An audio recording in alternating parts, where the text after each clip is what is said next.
Welcome back to another quick guide. Today, we'll walk you through how to change iPhone lock screen code. Here are the simple steps to change your iPhone lock screen code. First is to unlock your iPhone and go to the home screen.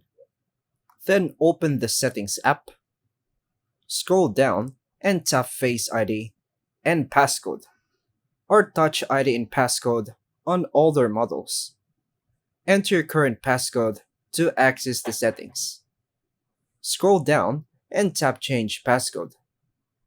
Re-enter your current passcode when prompted. Enter the new passcode you want to use.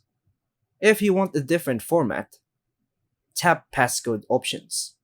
Choose from Custom Alphanumeric, Custom Numeric, or 4-digit numeric code. Enter your chosen new passcode.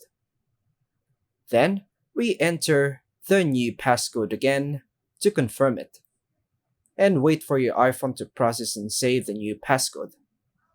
Once it's accepted, you'll return to the Face ID passcode menu. Lock your iPhone and unlock it to test your new lock screen code. And that's all for now, folks. Thanks for watching.